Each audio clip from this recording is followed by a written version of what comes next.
कोई कहे कि हमें खुदा दिखाओ, अगर है तो दिखाओ, या ये कि खुदा के एग्जिस्टेंस पर एम्पेरिकल एविडेंस दो, तो ये है दर हकीकत गलत टूल का इस्तेमाल करना।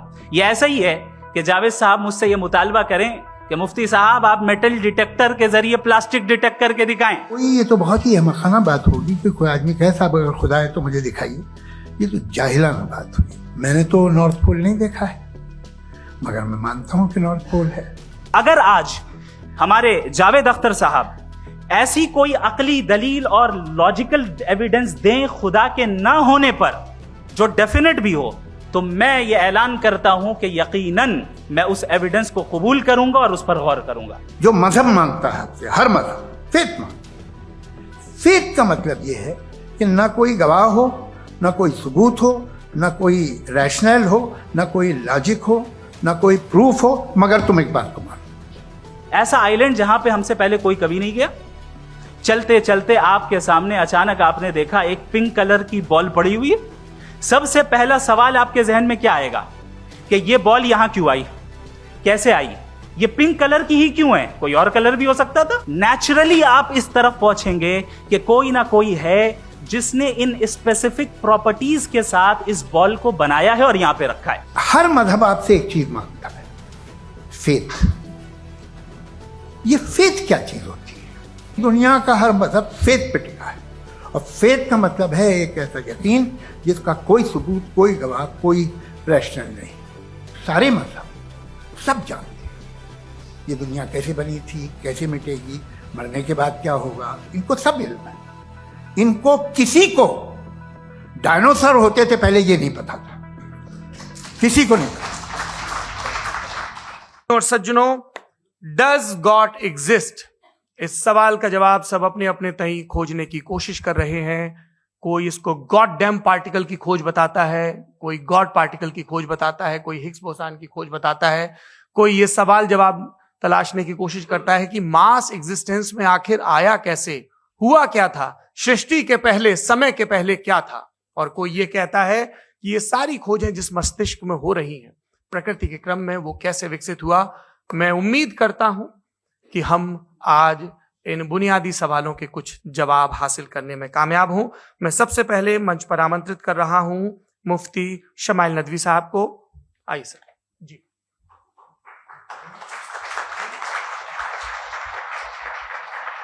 तमाम तारीफें उस क्रिएटर के लिए जिसने इस यूनिवर्स को एक मकसद के तहत पैदा किया है।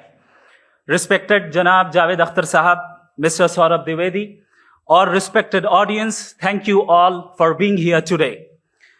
आज की डिबेट में चूंकि हम बात करने वाले हैं डज गॉड एग्जिस्ट के टॉपिक पर, तो ये एक ऐसा टॉपिक है जिसके मुताल्लिक कोई भी डिसीजन लेने के लिए अलग अलग स्टैंडर्ड्स हो सकते हैं।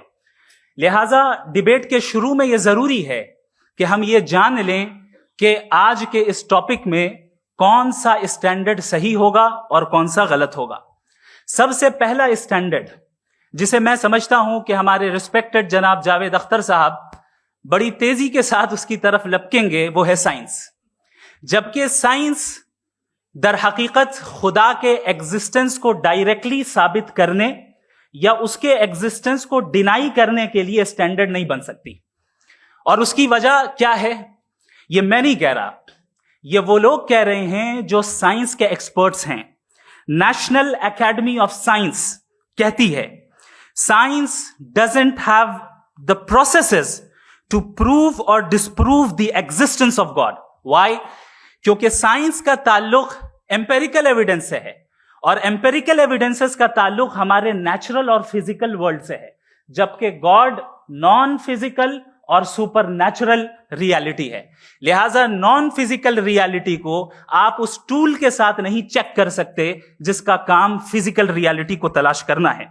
लिहाजा आज इस डिबेट में गॉड की एग्जिस्टेंस को साबित करने या उसे डिनाई करने में साइंटिफिक एविडेंस को एक्सेप्ट नहीं किया जाएगा। दूसरा स्टैंडर्ड हो सकता है रेविलेशन, कि रेविलेशन के जरिए हम यह साबित करें कि गॉड एग्जिस्ट करता है या नहीं। लेकिन यह स्टैंडर्ड भी आज इररेलेवेंट है। क्यों? क्योंकि रेविलेशन मेरे नजदीक सोर्स ऑफ नॉलेज है, वैलिड सोर्स ऑफ नॉलेज है, लेकिन हमारे जावेद अख्तर साहब के नजदीक ये वैलिड सोर्स ऑफ नॉलेज नहीं है।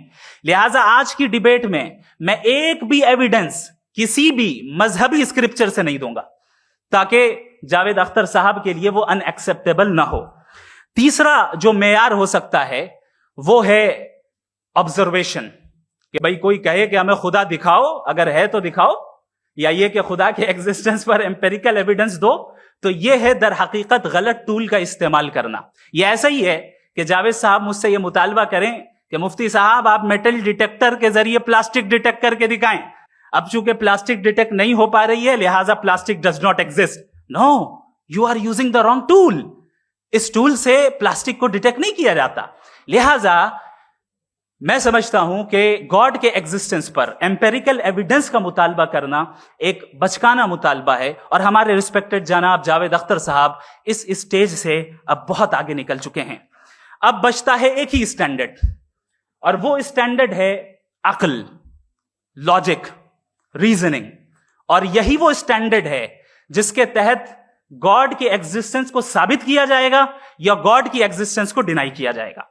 लेकिन चूंकि ये बहुत इंपॉर्टेंट और सेंसिटिव टॉपिक है, इसलिए लॉजिकल आर्ग्यूमेंट भी ऐसा होना चाहिए जो डेफिनेटिव हो, इनडेफिनेटिव ना हो, जो 2 और 2 4 की तरह बिल्कुल वाजे हो, जिसे लॉजिकली रिजेक्ट करना पॉसिबल नहीं हो।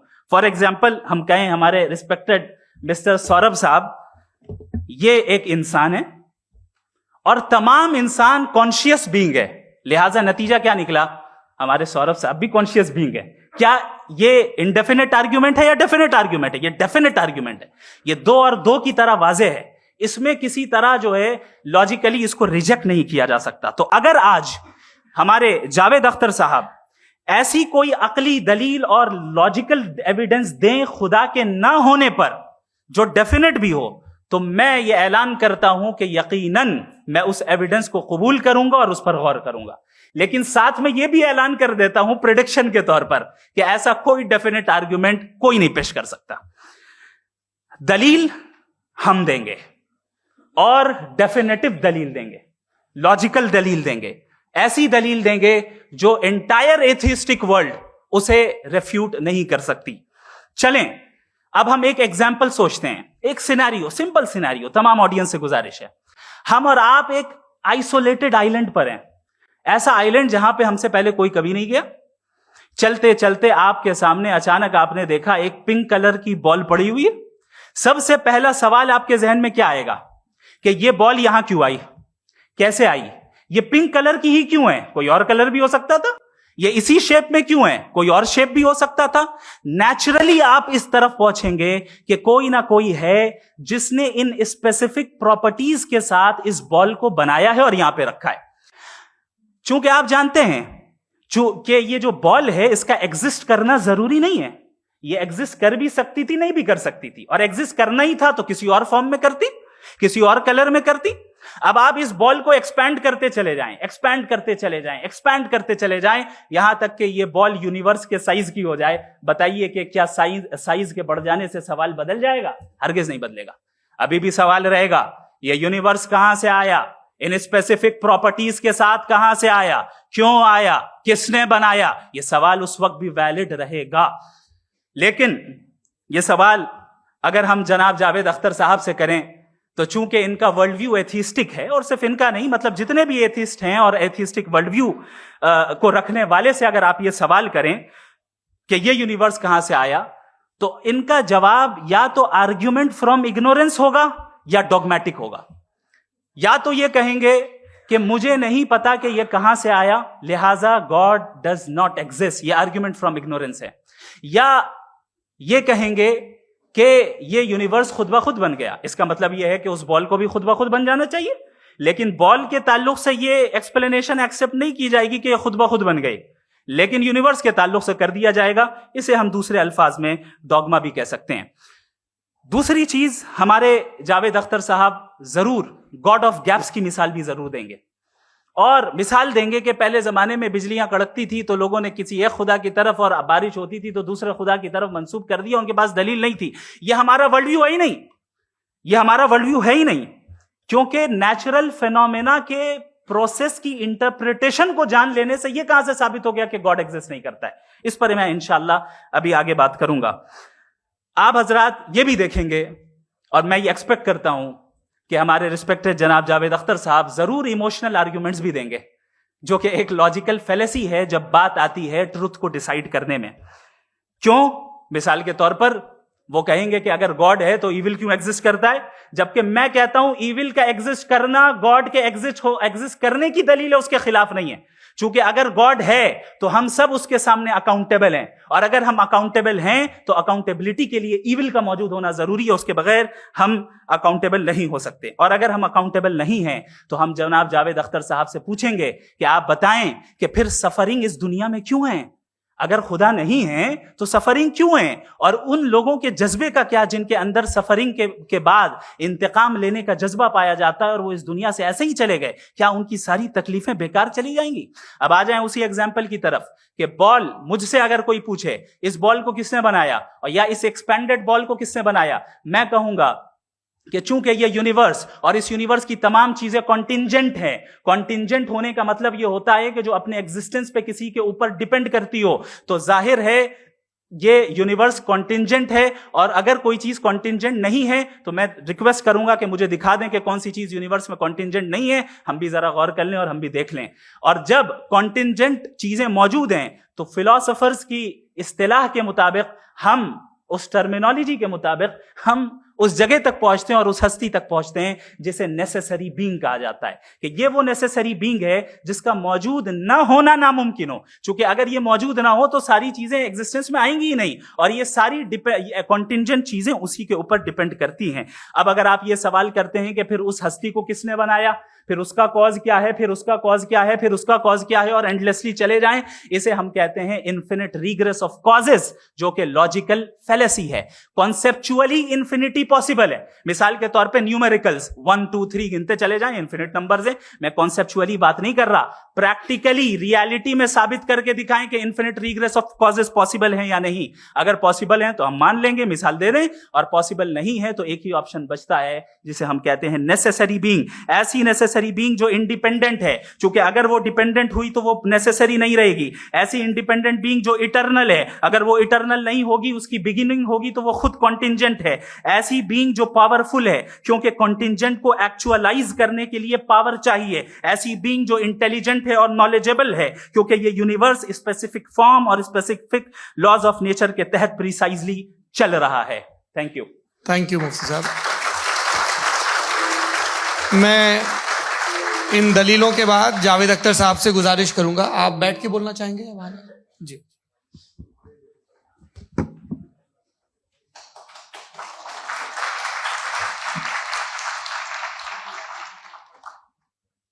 पहले तो मैं मुफ्ती साहब को एक अच्छी खबर देना चाहूँगा कि मेरी नॉलेज साइंस के बारे में बड़ी मामूली है, तो आप फिक्र ना करें उसकी, लेकिन कुछ कॉमन सेंस है मुझ में। देखिए, ये खुदा का तस्वुर कोई नया तस्वुर नहीं है, ये सदियों से रहा है। ये कुछ रिलीजन 3000 साल पुराने होंगे, 4000 साल पुराने होंगे, लेकिन इंसान कोई 10,000 12,000 साल से एग्जिस्ट करता है होमो सेपियन की शक्ल में, और हमेशा कुछ ना कुछ मजहब रहे। ये मजहब जाहिलों के नहीं थे, ये मजहब एक ऐसी ग्रीक सोसाइटी के थे जहाँ बड़े बड़े फिलोसफर पैदा हुए। ये मजहब इजिप्शियंस के थे जिन्होंने पिरामिड्स बनाए थे। ये रोमन्स के थे कि जिनका आर्किटेक्चर और सेनेट यानी पहली बुनियाद डेमोक्रेसी की, लिमिटेड थी मगर डेमोक्रेसी थी, ये उन लोगों ने किए थे। तो इनका जो जुपिटर था, रा था, ज़्यूस था, उन्हें उस पर इतना ही एतमाद था जितना आज किसी मजहबी आदमी को अपने खुदा पे होगा। क्रिश्चियनिटी आने से पहले यूरोप में एक मजहब था, जर्मेनिक रिलीजन। उसका एक खुदा था, उसकी एक बीवी थी, उसके 2 बेटे थे, 1 बेटी थी। फिर जर्मनी में जब यूरोप में क्रिश्चियनिटी आई तो वो खुदा, उसकी बीवी और पूरे खानदान चला गया। तो अगर हम हिस्ट्री देखें तो खुदा जो है वो ज़्यादातर फ़ानी है, वो हमेशा रहे नहीं। और वो जो लोग इन्हें मानते थे उनको आप कहें वो तो जाहिल थे, उन्हें तो कुछ पता ही नहीं था। ऐसा नहीं है, वो अपने वक्त में बड़े काबिल लोग थे और अपने वक्त में उन्होंने बड़े बड़े काम किए हैं, फिलोसफर्स थे, साइंटिस्ट थे, लेकिन उनका मजहब कहाँ गया, उनके खुदा कहाँ गए? आज जो खुदा हैं दुनिया में लोग उन्हें मानते हैं। आपको क्या मालूम कि कितने बरसों के बाद क्या होने वाला है? हम यूरोप में देखते हैं तो चर्च खाली हैं। तो वक्त के साथ चीजें बदलती हैं। जहां तक इसका ताल्लुक है मजहबों का, हर मजहब आपसे एक चीज मांगता है, फेथ। ये फेथ क्या चीज होती है? What is the difference between faith and belief? ये तो बहुत ही अहमकाना बात होगी कि कोई आदमी कहे साहब अगर खुदा है तो मुझे दिखाइए। ये तो जाहिलाना बात हुई। मैंने तो नॉर्थ पोल नहीं देखा है, मगर मैं मानता हूं कि नॉर्थ पोल है। मैं क्यों मानता हूं? इसलिए कि अगर ये दुनिया राउंड है तो उसका कोई टॉप होगा। कुछ लोग हैं जो वहां गए भी हैं, कॉमन सेंस कहता है कि ऐसा होगा, सबूत है, गवाह है, रीजन है। तो ये मेरा फेथ नहीं है। तो फेथ में और बिलीफ में डिफरेंस क्या है? जो मजहब मांगता है आपसे, हर मजहब फेथ मांगता है। फेथ का मतलब यह है कि ना कोई गवाह हो, ना कोई सबूत हो, ना कोई रैशनल हो, ना कोई लॉजिक हो, ना कोई प्रूफ हो, मगर तुम एक बात को मानो। यह है फेथ। वरना बिलीफ होता। अगर इसमें कुछ भी सबूत होते, गवाह होते, तो फिर इसे आप बिलीफ कहते। जैसे मेरा बिलीफ है कि नॉर्थ पोल है, मेरा फेथ थोड़ी है। फेथ इन तमाम शर्तों को रद्द करता है। तो फिर स्टुपिडिटी क्या है? अगर मैं एक बात ऐसी मानूं जिसकी ना कोई लॉजिक है, ना कोई रैशनल है, ना कोई प्रूफ है, ना कोई गवाह है, ना कोई सबूत है, और मैं उसे मानूं, तो ये स्टुपिडिटी हुई। इसे ही भाई कल को मैं यकीन कर लूं कि एलॉन मस्क जो है मेरा भाई है, तो मुझे इंतहाई खुशी होगी, सुकून भी बहुत मिलेगा मुझे। लेकिन और कहे भाई क्यों मानते हो, क्या सबूत है? भाई वो तो अमेरिकन है और तुम तो इंडियन हो, वो तो नस्ल अलग है, तुम्हें कभी मिले भी नहीं। साहब देखिए मेरा फेथ है, इस पे बात न किया। फेथ का मतलब ही यह है कि आप प्रूव नहीं कर सकते। अगर आप प्रूव कर सकते हो तो फेथ की जरूरत ही नहीं, फिर तो आप बात करेंगे, आप कितनी बहस कर लीजिए। अल्टीमेटली दुनिया का हर मजहब फेथ पे टिका है, और फेथ का मतलब है एक ऐसा यकीन जिसका कोई सबूत, कोई गवाह, कोई रैशनल नहीं। अब आप ये कहें, क्या आप ये क्यों कह रहे हैं कि साहब ये कायनात किसने बनाई? कमाल ये है कि आपने बताया कि एक आइलैंड पे गए और एक बॉल देखी। आपने ये नहीं कहा कि आइलैंड किसने बनाया, आपको सिर्फ बॉल पे हैरत हुई। हमने आइलैंड पे हमने हैरत नहीं की, होते हैं आइलैंड। इसी तरह ये आइलैंड है, सितारे, ये गैलेक्सीज, ये सब आइलैंड हैं, खला में। हम उन्हें टेकन फॉर ग्रांटेड लेते हैं, हम पूछते नहीं किसने बनाए। आपने जजीरे के बारे में भी नहीं पूछा है। मेरी पैदाइश कैसे हुई? क्या मैं प्लान्ड पैदा हुआ था? I was planned to be born, या एक लकी स्पर्म था जो किसी एक से चिपक गया? मेरी पैदाइश रैंडम। और इंसाफ जिसे आप कहते हैं, इंसाफ का तो नेचर से कोई वास्ता ही नहीं। जो आप कहते हैं कि एक दिन इंसाफ मिलेगा, इंसाफ is a human concept. Nature में कोई इंसाफ नहीं। अगर शेर हिरन को खा जाता है तो उसे कोई सजा नहीं मिलती। अगर एक आंधी आती है और हरे भरे पेड़ों को उखाड़ के फेंक देती है तो आंधियों की जेल नहीं होती है। नेचर में इंसाफ नहीं है, इसलिए मुझे नेचर को इंसाफ की जरूरत भी नहीं। नेचर तमाम एक है। अब हम कहें कि साहब ये देखिए जो मैंने खाना खाया था, ये मेरी आंख तो नहीं यूं कर दिया उसे, तो इसे सजा मिलनी नहीं। वो सिस्टम है, ऐसे ही चल रहा है। नेचर बगैर इंसाफ के है। इंसाफ इज अ ह्यूमन कॉन्सेप्ट। तो जो आपसे कहता है कि मैं तुम्हें इंसाफ दूंगा, वो इंसानी जहन की पैदावार है। ये नेचुरल है ही नहीं, ये आसमानी है ही नहीं।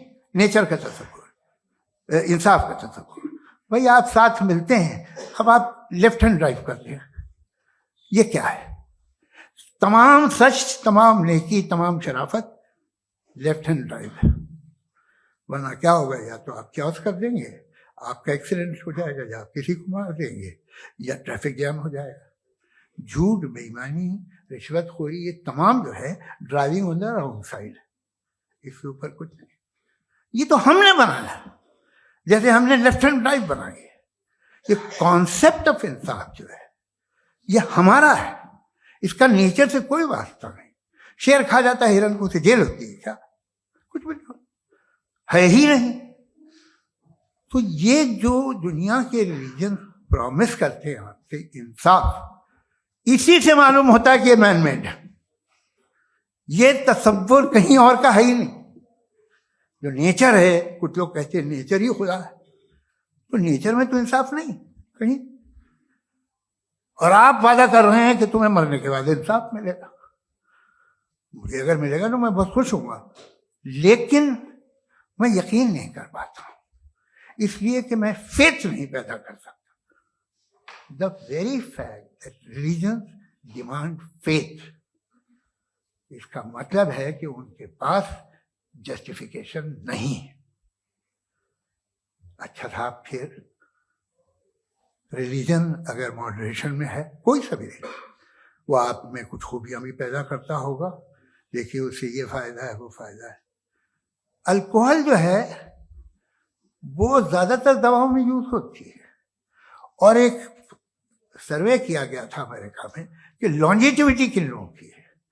तो एक तरफ वो लोग थे जो शराब पीते ही नहीं थे, और एक तरफ वो थे जो एक बोतल शराब रोज पीते थे। सबसे ज्यादा लंबी उम्र उनकी है जो 2 पैक नाप के शराब पीते और खाना खाते हैं।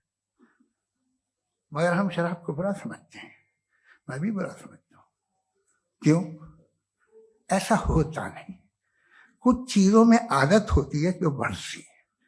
आज तक में एक आदमी दूध पीता है, आप 10 साल बाद भी मिलेंगे तो एक ही गिलास पीता होगा। ऐसा नहीं होता, सुबह से दूध पीता रहता है। मिल्कोहलिक मैंने नहीं देखे, अल्कोहलिक होते हैं।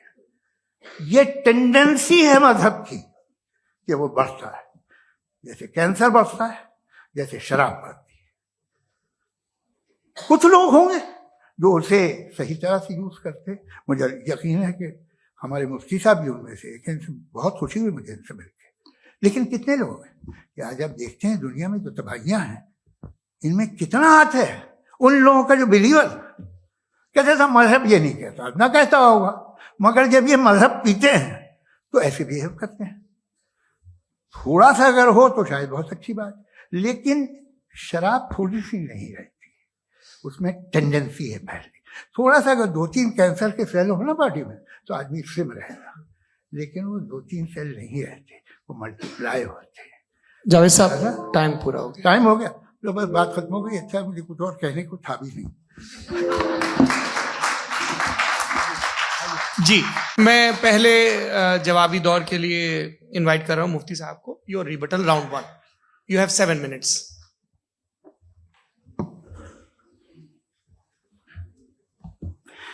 Thank you very much Javed साहब। आपकी बात को सुनकर बड़े महजूज हुए हम लोग। महजूज, do you understand? We enjoyed. Okay, अब थोड़ा सा लॉजिकली उसको हम लोग देखते हैं। दरअसल हम लोगों ने कल गुजारिश की थी मुफ्ती साहब से भी, जावेद साहब से भी, कि हिंदुस्तानी जबान आम फहम सबको समझ में आ जाए, और जहां कहीं आप मुश्किल शब्द इस्तेमाल करें वहां बताते भी चलें। Thank you. तो सबसे पहले हमारे रिस्पेक्टेड जावेद साहब ने हवाला दिया कि खुदा फानी है। कितने मजहब आगे चले गए, किसी ने जुपिटर को खुदा माना, किसी ने किसी को माना। मैं कहता हूं जिसने कॉन्टिंजेंट चीज को खुदा माना, गलत माना, वो खुदा ही नहीं, वो खुदा ही नहीं है। हम तो नेसेसरी बीन को साबित करने बैठे हैं, वो नेसेसरी कॉज जो इटरनल है, जो अबदी भी है और अजली भी है। हम किसी और को साबित करने नहीं बैठे। दूसरी चीज, उन्होंने कहा कि फेथ एंड बिलीफ, ये एक ऐसी डेफिनेशन है फेथ की जो इन्होंने पहली मर्तबा पेश की है, या माफ कीजिएगा, इन्होंने पहली मर्तबा पेश नहीं की है, रिचर्ड डॉकिंस ने पहली मर्तबा पेश की है। मुझे मालूम है ये सोर्स कहां से है। एपिस्टेमोलॉजिकली फेथ और बिलीफ का फर्क आप इस तरह नहीं कर सकते सर। फेथ सही भी होता है, गलत भी होता है, बिलीफ सही भी होता है, गलत भी होता है। जो लॉजिक, रीजन और एविडेंस से बैक्ड होगा वो फेथ सही होगा। और आप जिस फेथ की बात कर रहे हैं कि इलॉजिकल है और उसके पीछे नहीं है, तो we are on the same page. हम नहीं मानते उस फेथ को। जो फेथ ऐसा हो जिसके पीछे कोई लॉजिक ना हो, एविडेंस ना हो, हम नहीं मानते। हम तो उस फेथ के कायल हैं जिसके पीछे लॉजिक हो और एविडेंस हो। तो बिलीफ सही भी होता है, गलत भी होता है, फेथ भी सही होता है और गलत भी होता है। तो आज फेथ और बिलीफ के डिफरेंस पे बात नहीं हो रही है। आज आप चाहे फेथ एक्सेप्ट कर लें या बिलीफ एक्सेप्ट कर लें, आज ये बात होगी कि ट्रूथ क्या है। चाहे ट्रू बिलीफ सही है या ट्रू फेथ सही है, और फॉल्स फेथ क्या है और फॉल्स बिलीफ क्या है, बात इस पे हो रही। दूसरी चीज इन्होंने पूछा, स्टुपिडिटी फिर क्या है। अगर फेथ, रिलीजन स्टुपिडिटी नहीं है तो और क्या है। चूंकि फेथ का मुतालबा करते हैं तो स्टुपिडिटी क्या है।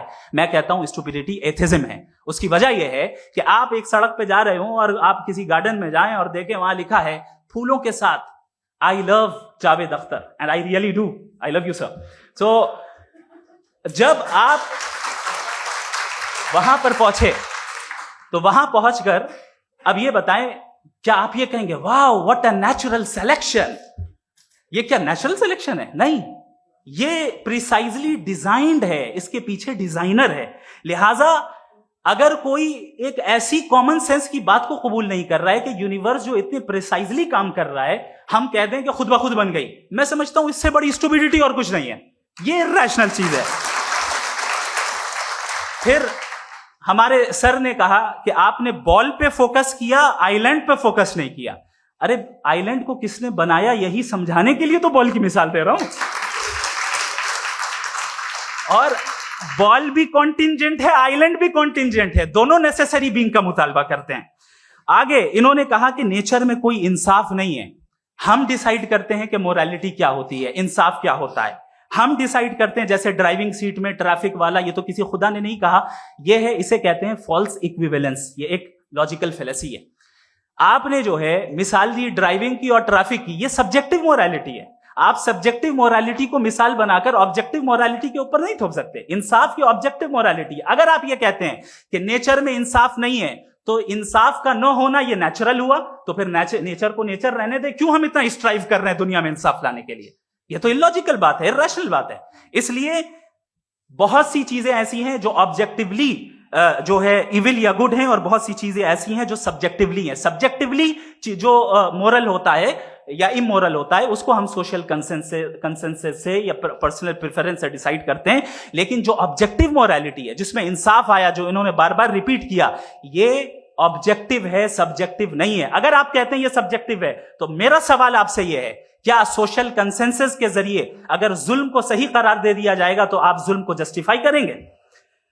दूसरी चीज इन्होंने यह कहा कि 2 पैक शराब पी लें तो वो उतने पे नहीं रहता, बढ़ जाता है। यही मामला मजहब के साथ है। 2 पैक आप पी लें, बढ़ेगा। तो ये एक ऐसी मिसाल है, इसको कहीं भी फिट कर लें कि आप एथिज्म पे जब फिट करें, जब आप 2 पैक एथिज्म का लेंगे ना, तो वो बढ़ बढ़ के नॉर्थ कोरिया बनेगा। Thank you.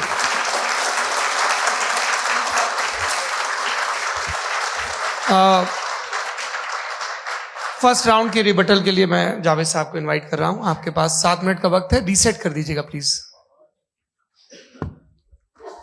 मुझे इस बात की खुशी है कि मुफ्ती साहब ने भी मान लिया कि नेचर में कोई इंसाफ नहीं है। तो कोई भी चीज़ जो इंसान ने नहीं बनाई है उसमें इंसाफ नहीं होता है। एक बात मैं आपसे अर्ज करूं, जरा पता लगा लीजिएगा, ये जो आप बाग में जाते हैं बेहद खूबसूरत फूल देखते हैं ना, इनमें से कोई नेचुरल नहीं है। ये सारे फूल क्रॉस करके बनाए गए हैं। जो जंगल में फूल होते हैं निहायत मामूली होते हैं। ये फूल इंसानों ने बनाए हैं। जो आप बाग में देख के वाह वाह कहते हैं, ये इंसानों के बनाए हुए हैं। डिफरेंट फूलों को क्रॉस करके, डेवलप करके, फिर क्रॉस करके इस तरह से बनाए गए। नेचुरल फ्लावर नहीं। किसी जंगल वीरान में जाके आप गुलाब के फूल नहीं देखेंगे। ये सब बनाए हुए इंसान ने, बहुत से काम इंसान ने किए हैं। बाकी है कि आपने मेरी एक बात का जवाब नहीं दिया, जिससे मुझे शिकायत है कि फेथ क्या है और आप फेथ मांगते क्यों हैं मुझसे? आप तो लॉजिकल हैं, आपके पास तो सारे रैशनल हैं, आपके पास सारे सबूत हैं, तो आपको फेथ की डिमांड क्यों करते हैं कि भाई तुम सरेंडर कर दो और सवाल मत करो? कोई मजहब सारे सवाल करने की इजाजत नहीं देता है और मना करता है कि ज्यादा सवाल ना करो, बह जाओगे तुम। आप क्यों रोकते हैं? हकीकत यह है कि इंसानी तारीख क्या है। इंसानी तारीख ये है कि दुनिया में दो तरह के लोग हुए हैं। एक वो जिन्होंने अपनी लाइल्मी की परस्तिश की है, दूसरे वो जिन्होंने अपनी इग्नोरेंस या लाइल्मी से झगड़ा किया है और मालूम किया है कि क्या है। ये जो आप कह रहे हैं, आज आप हैरान हैं कि भाई ये यूनिवर्स कैसे बनी। लोग हैरान थे कि सूरज डूबता है तो इधर से कैसे निकलता है। और आप एक कदम जाके हमेशा का मानने को तैयार है, एक कदम पीछे ही मान जाइए। भाई आप इसके बाद जाते हो, कहते सवाल ना करना कि ये कहां से आया, ये पावर तो हमेशा से हमेशा रहेगी। तो आप यूनिवर्स के बारे में मानने में क्या तकलीफ है? एक कदम पहले रुक जाइए। ये हमेशा से थी या नहीं थी हमें मालूम नहीं है। और ये कहना कि हमें मालूम नहीं है, कमाल ये है कि दुनिया के सारे मजहब सब जानते हैं ये दुनिया कैसे बनी थी, कैसे मिटेगी, मरने के बाद क्या होगा, इनको सब इल्म है। इनको किसी को डायनासोर होते थे पहले ये नहीं पता था, किसी को नहीं पता। किसी भी दुनिया की मजहबी किताब में डायनासोर का जिक्र नहीं है। लेकिन बाकी सब बातें, how to make universe in 4 easy lessons and बाकी सब पता है। जिसको सब पता है वो गड़बड़ है। हम में ये इंकिसार, ये ह्यूमिलिटी होनी चाहिए कि हम ये कहें कि हमें ये बहुत सारी बातें नहीं मालूम, लेकिन हम उनकी परस्तिश ना करना, अपनी लाइल्मी को की परस्तिश ना करें, हम उसे पता लगाने की कोशिश करें। जिस दुनिया में आप बैठे हैं सर, ये हॉल जो है, ये इलेक्ट्रिसिटी जो है, ये माइक जो है, जिस हवाई जहाज से आप आए थे, वो जिस कार से आप यहाँ आए हैं, ये सब उन लोगों की बनाई हुई है जिन्होंने सवाल किए थे। ये दुनिया जिसमें आप आज आराम से हैं, ये उन लोगों की बनाई है कि जिन्होंने सवाल किए थे। और हर स्टेज पे इन सवालों को मकरूह कहा गया था, गलत कहा गया था। आप जरा तारीख पढ़िए, एक बड़ी दिलचस्प किताब है बर्ट्रैंड रसेल की, जिसमें उसने रिलीजन एंड साइंस कि कब से रिलीजन जो है साइंस के अगेंस्ट है। और हद तो यह है कि भाप के इंजन के खिलाफ थे, स्टीम इंजन के भी खिलाफ थे, और फतवे हुए उन पे, वेटिकन ने दिए। तो ये हमेशा, अभी जैसे ही ये राइट विंगर आते हैं अमेरिका में पावर में, तो वो जो अपना ये क्या बोलते हैं उसे, सीड, क्या वर्ड है, सीड क्या जो, हाँ नहीं सीड जो होते हैं जिसपे जी, नहीं भाई, वो जो ह्यूमन बॉडी के